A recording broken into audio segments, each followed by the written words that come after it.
Hello friends, happy weekends day to all of you. இன்றைக்கி நாங்கள் பார்க்க போகிறது வீட்டிலையே ஒரு ஆரோக்கியமான பிரியாணி சமைக்கிறது எப்படின்னு சொல்லிட்டு வாங்க. பிரியாணி சமைக்கிறதுக்கு தேவையான பொருட்கள் என்னென்னு சொல்லி பார்க்கலாம். முதல்ல நான் சிக்கன் 1/2 கிலோ எடுத்து வச்சுருக்கேன். அதே மாதிரி பாஸ்மதி அரிசி 1/2 கிலோ எடுத்து வச்சுருக்கேன். 2 கழுவி வேறையாக எடுத்து வச்சுருக்கேன். பாஸ்மதி அரிசியில் கொஞ்சம் தண்ணியோடு எடுத்து வைங்க. அதே மாதிரி 2 மீடியம் சைஸில் உள்ள தக்காளி, 2 பெரிய வெங்காயம்.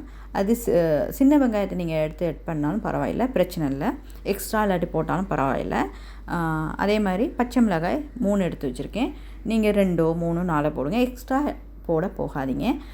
நாங்கள் சிக்கனை எவ்வளோ எடுத்து வச்சுருக்கோமோ அதுக்கு தகுந்த மாதிரி நான் இன்றைக்கி போட்டிருக்கிறேன். 3 பச்சை மிளகாய், கருவேப்பிலை, பட்டை, லவங்கம், கிராம்பு, ஏலக்காய், பிரியாணி இலை இதெல்லாம் எடுத்து வச்சுருக்கேன். அதே மாதிரி கொத்தமல்லி இலையும் புதினா இலையும் ஒவ்வொரு கைப்பிடி அளவு, மிளகாய்த்தூள், சுத்தமான மிளகாய்த்தூள் 2 மேசக்கரண்டியும், மஞ்சள் தூள் ஒரு அரை தேக்கரண்டி மாதிரி எடுத்து வச்சுருக்கேன். இஞ்சி பூண்டு விழுது 2 மேசக்கரண்டி.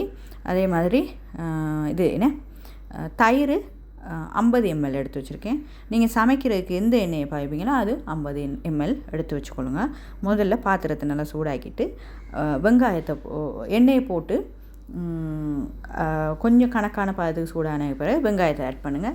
ஆட் பண்ணி அது கொஞ்சம் ப்ரௌன் கலருக்கு வர்ற நேரம் பட்டை, லவங்கம், கிராம்பு இதெல்லாம் போட்டு லைட்டாக கிளறி விட்டுட்டு கொத்தமல்லி இலையும் புதினா இலையும் அதுக்கு சேர்த்து விடுங்க. சேர்த்து கிளறி விடுங்க. அது பச்சை வாசனை போகும் வரைக்கும். பச்சை வாசனை போன பிறகு அது ஒரு வித்தியாசமான ஒரு ப்ரௌன் கலரில் எல்லாமே மிக்ஸ் ஆகி வரும். அந்த நேரம் நீங்கள் என்ன செய்யுங்க, மிளகாய் தூளும் மஞ்சள் தூளும் எடுத்து வச்சுருக்கதை அதை ஆட் பண்ணுங்கள். ஆட் பண்ணி கொஞ்சம் கிளறி விடுங்க. கிளறி விட்டுட்டு இருக்கணும். இல்லைன்னு சொன்னால் குயிக்காக அது வந்து ஒரு அடிப்பிடிக்கக்கூடிய ஒரு தன்மை இருக்கக்கூடியது மிளகாய்த்தூள். அது அடிப்பிடிச்சிச்சின்னு சொன்னால் ஒரு வித்தியாசமான ஒரு கருகிய வாசம் வரும். அதால் நீங்கள் கிளறி விட்டுக்கிட்டே இருங்க. அந்த கிளறி அந்த எண்ணெயில் நாங்கள் மிளகாய்த்தூள் போட்டு கிளறி விடுற நேரம் அந்த மிளகாய்த்தூள் ஒரு வித்தியாசமான ஒரு கலரை கொடுக்கும். அந்த கலர் தான் பிரியாணிக்கு சேர்த்து வரும். அதுக்கு பிறகு அது கொஞ்சம் ஒரு நல்ல ஒரு அழகான ஒரு ப்ரௌன் கலருக்கு வந்ததுக்கு பிறகு நாங்கள் எடுத்து வச்சுருக்கிற இஞ்சி பூண்டு விழுதையும் அதில் சேர்க்குறோம். அது 2ஐயும் சேர்த்து நல்லா கிளறி விடணும். அந்த இஞ்சி பூண்டு விழுது வந்து பச்சை வாசனை போகும் வரைக்கும் நாங்கள் கிளறிக்கிட்டு இருக்கணும். இல்லைன்னு சொன்னால் அடி பிடிச்சின்னு சொன்னால் நாங்கள் சாப்பாடு சமைக்கிற நேரம் அது கொஞ்சம் அது சாப்பாடும் அடி பிடிக்கும். அதனால் கிளறி விட்டுக்கிட்டே இருக்கணும். இஞ்சி பூண்டு விழுது அடி பிடிக்காத அளவுக்கு எல்லாம் கணக்கான ஒரு பதத்துக்கு வந்ததுக்கு பிறகு தக்காளியும் தயிரையும் ஆட் பண்ணுறோம்.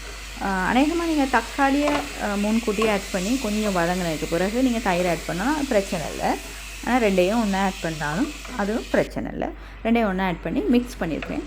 இல்லைன்னு சொன்னால் தயிர் வந்து கட்டியாக நிற்கக்கூடிய தன்மை உள்ளது சூட்டுக்கு. அதெல்லாம் கிளறிக்கிட்டே இருக்கணும். கிளறி வர்ற நேரம் பாருங்கள், அது வித்தியாசமான ஒரு கலரை தரும். ஒரு அழகான ஒரு கலரையும் தரும், ஒரு நல்ல ஒரு ஃப்ளேவரையும் தரும்.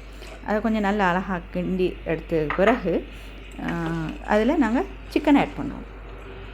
சிக்கன் ஆட் பண்ணி கிளறி விடணும். நல்லா கிளறி விட்டுட்டு கொஞ்ச நேரம் மூடி வைக்கணும். அப்போ தான் அந்த மசாலா வாசனை எல்லாமே சிக்கனுக்கு உள்ளிழுக்கும். உள்ளிழுத்த பிறகு அது நாங்கள் பிரியாணியில் சாப்பிட்றதுனால உண்மையிலே சிக்கன் ஃப்ளேவர் அந்த வித்தியாசமான ஒரு ஸ்மெல் இருக்கும் தானே. சிக்கன் அந்த ஸ்மெல் இல்லாமல் அந்த பிரியாணிக்கான ஒரு ஃப்ளேவரை கொடுக்கும் சிக்கன். கிளறி விட்டுட்டு கொஞ்சம் நேரம் ஒரு நிமிஷம் மாதிரி மூடிட்டு திரும்ப திறந்து நாங்கள் உப்பு ஆட் பண்ணணும். உப்பு நான் இதில் வந்து ஆட் பண்ணியிருக்கேன் தூள். நான் வளமையாக உப்பு தூளோ கல்லோ ஆட் பண்ணுறதில்ல டிரெக்டாக சாப்பாட்டுக்கு. என்கிட்ட டிரெக்டாக நாங்கள் சாப்பாட்டில் உப்பு தூளோ உப்பு கல்லோ நாங்கள் ஆட் பண்ணோம்னு சொன்னால் அதில் இருக்கிற மணல், சின்ன மணல் இதுகளாம் வந்து நம்மளோட சாப்பாட்டோட நம்ம வயிற்றுக்கு போகும். அது நமக்கு தீங்கானது. அதனால் நான் உப்பு தண்ணி தான் வளமையாக ஆட் பண்ணுறது.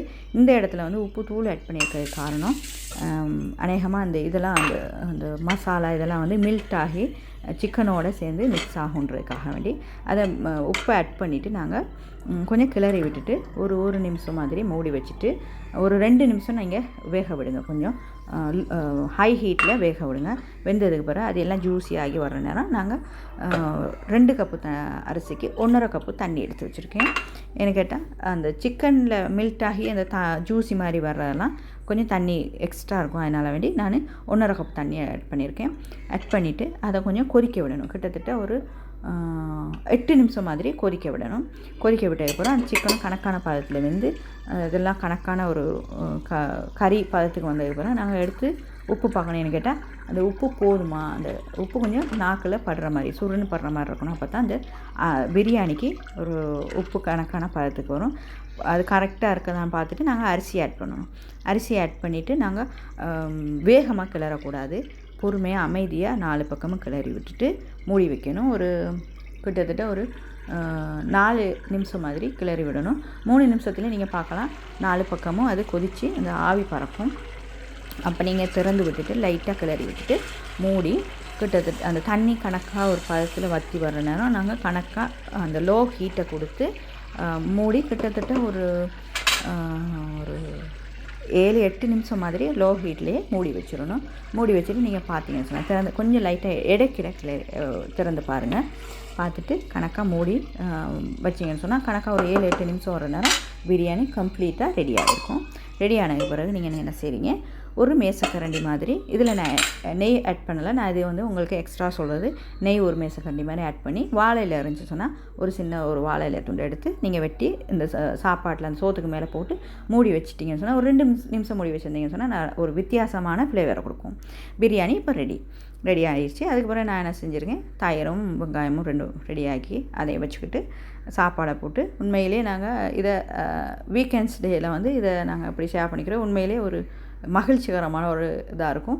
என்னென்னு கேட்டால் நாங்கள் வீட்டில் சமைச்சு இந்த மாதிரி சாப்பிட்றது உடல் ஆரோக்கியத்துக்கு நல்லா, வெளியில் போயிட்டு நாங்கள் சாப்பிட்டு உடம்பை கெடுத்துக்கொள்ளாமல் இருக்கலாம். இந்த மாதிரி விஷயங்களை உண்மையிலேயே உங்களோட பகிர்றதில் எனக்கு பெரும் மகிழ்ச்சியாக இருக்குது. ஏன்னு கேட்டால் நான் அநேகமாக என்னோடய சேனலை ப்ரொமோட் பண்ணுறத விட என்னோடய மக்களுக்கு அத்தியாவசியமானது எதுன்னு சொல்லி நான் தேடி பார்த்து தான் நான் எப்போதுமே செய்ய நான் ரொம்ப ஆசைப்படுறேன். அந்த மாதிரி எனக்கு மக்களுக்கு நல்ல விஷயங்களை கொண்டுட்டு போய் சேர்க்குறதுல பெரும் மகிழ்ச்சி அடைகிறேன். நீங்களும் உங்களோட வீட்டுகளில் இந்த மாதிரி பிரியாணிகளை செஞ்சு குடும்பத்தோட ஃபேமிலியோட செலிப்ரேட் பண்ணலாம். செலிப்ரேட் பண்ணிவிட்டு இந்த பிரியாணியை நீங்களும் செஞ்சு பார்த்து சாப்பிட்டு என்னோடய கமெண்ட் பாக்ஸில் உங்களோட கருத்துக்களையும் தெரிவிங்க. முடிஞ்சால் என்னோடய சேனலுக்கு ஆதரவு பண்ணுங்கள், சப்ஸ்கிரைப் பண்ணுங்கள், ஆதரவளிங்க அப்படின்னு சொல்லி கேட்டுக்கொள்கிறேன். உண்மையிலே இந்த மாதிரி விஷயங்களை உங்களோட ஷேர் பண்ணுறதில் சந்தோஷமாக இருக்குது. நீங்களும் உங்களுடைய அபிப்பிராயங்களை ஷேர் பண்ணால் எனக்கு அது சந்தோஷமாக இருக்கும். மிக்க நன்றி. சேனலை ஃபாலோ பண்ணுங்கன்னு சொல்லி தான் கேட்டுக்கொள்கிறேன். இது ஒரு ஆரோக்கியமான பிரியாணியாக இருக்கும், ஆரோக்கியமான வீக்கெண்ட்ஸாக உங்களுக்கு இருக்கும்னு சொல்லி நான் எதிர்பார்க்குறேன். மிக்க நன்றி. வணக்கம்.